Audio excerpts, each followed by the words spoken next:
Merci de rester sur l'heure. Bonsoir et bienvenue au journal. Voilà 60 ans que disparaissait Mamadou Konaté, l'un des pères de l'indépendance malienne. L'homme a marqué son époque par l'éclat de ses œuvres et pour ne rien oublier de son parcours politique et professionnel, sa famille, ses amis et contemporains lancent ainsi les activités commémoratives des 60 ans de sa disparition.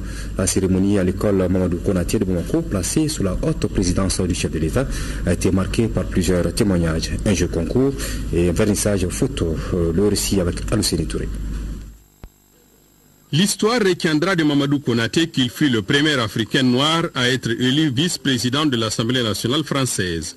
Membre du Rassemblement démocratique africain, section Union soudanaise, Mamadou Konaté fut également major de sa promotion à l'école normale William Ponty, institution de référence en matière de formation des enseignants africains francophones et futurs dirigeants de l'époque. Le 11 mai 1956, le Saint-Père, comme l'appellent affectueusement les siens, nous quitta pour toujours, mais laissa derrière lui des valeurs que sa descendance s'acharne à cultiver, vaille que vaille.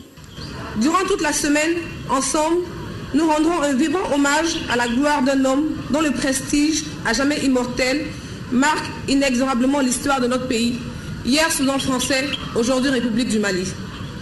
Il s'agit de célébrer un homme dont la dimension défie toutes les qualificatifs positifs imaginables, avec une unanimité rarement égalée, qui souligne sa rigueur morale, sa conscience professionnelle, son sens aigu de la justice, sa générosité spontanée, la justesse de ses analyses, son amour du prochain, sa simplicité, son humilité et par-dessus tout, son engagement obsessionnel pour l'émancipation des populations africaines. La commémoration du 60e anniversaire de son décès nous donne l'occasion de revisiter les idéaux qui ont constitué ses principes de vie. Mamadou Konaté, par l'exemplarité de sa conduite sociale et professionnelle, constitue un adjuvant précieux, une boussole en quelque sorte, pour le réarmement moral de la jeunesse malienne et même africaine, en quête de repères pour s'orienter vers des vraies valeurs positives à mettre en pratique au quotidien. Syndicaliste chevronné, Mamadou Konaté aura consacré une bonne partie de sa vie à défendre les intérêts des travailleurs africains en général et soudanais en particulier.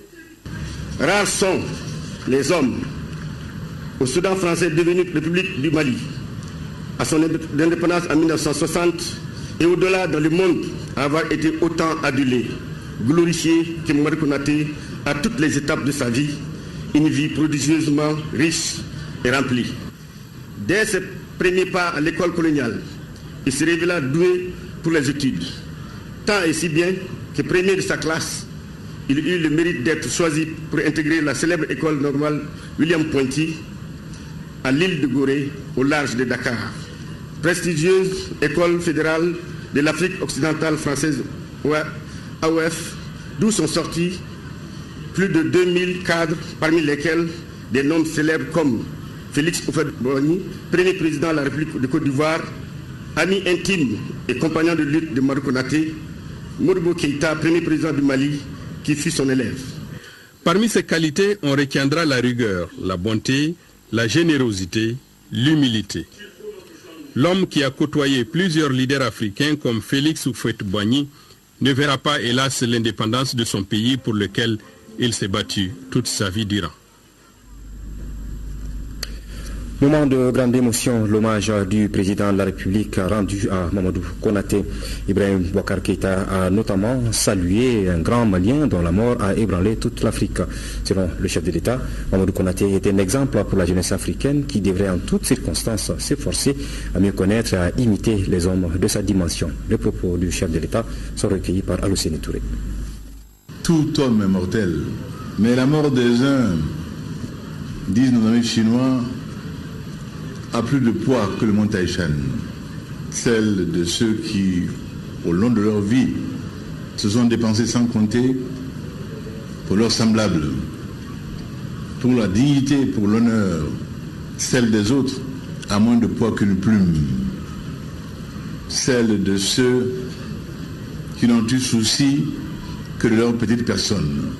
La mort de Saint-Père a ébranlé non seulement le Soudan, mais toute la communauté du RDA, toute l'Afrique et toute l'Union française. Il fut de ces hommes dont la célébration du souvenir nous est un devoir d'aujourd'hui. Eux qui ont traversé le siècle, les siècles devrais-je dire, il a été à cheval sur 2 siècles. Il est des hommes qui n'ont pas besoin de gloire usurpée.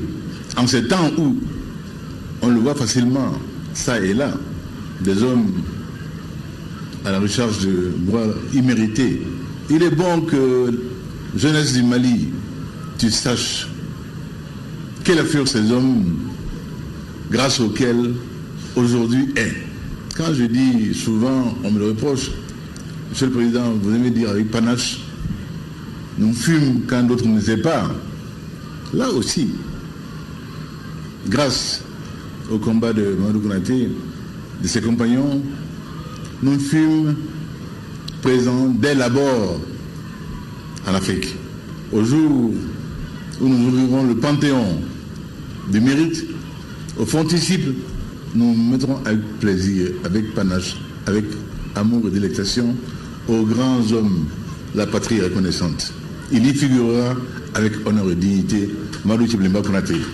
Oui, tel est ce Mali héritier du Soudan, pays des Noirs, Bilad el-Soudan, dont nous avons la lourde responsabilité de la transmission du parcours. Nous disons à la jeunesse malienne, connais-toi toi-même. Le fameux gnotis automne grec que nous avons également en pays permanent. Bidon, Sodon, Iredon, Kapsanabe, Iredon. Et si tu te connais jeune du Mali, tu connais l'histoire de ton pays, de ton peuple, le parcours glorieux de tes ascendants, tu seras fier, tu seras un homme en équilibre parmi les hommes. Sans complexe, il n'y a pas lieu. Car tu procèdes d'un grand peuple au parcours glorieux et d'hommes qui ont su, parmi les tout premiers, dire non à l'inhumanité. Des hommes qui ont su dire, avec les mots qu'il fallait, des mots châtiés, des mots choisis, en le palais Bourbon, ce n'était pas aisé, sur des orateurs très brillants, défenseurs émérites de la cause africaine, de la cause de la dignité de l'homme noir. Mamadou Tchiblimba Konaté en fut, comme Aimé Césaire et d'autres. Ces hommes-là ont porté haut le flambeau du parlementarisme africain et de la dignité de l'homme noir. Quand on célèbre un tel homme, c'est l'honneur de l'ensemble du Mali qui est aujourd'hui ici présent pour ce faire. Car les grands pays, les grandes nations se reconnaissent également à leur capacité de célébrer avec faste, avec panache, ceux qui l'ont construit. Mamadou Konaté Tchiblimba et ses compagnons, ses disciples, dont le président Modibo Keïta, ont été des bâtisseurs, des constructeurs. En un temps dont on n'a pas idée de la dureté, de l'injustice. Combien il aura fallu de courage à ces hommes? Combien il leur aura fallu d'abnégation devant la chicote coloniale, devant l'injustice coloniale, devant les forfaits coloniaux, pour tenir droit, debout, digne, dire non quand il fallait le faire. Ils n'étaient pas nombreux à le faire à ce temps-là. Eux, ils en furent. Pourquoi aujourd'hui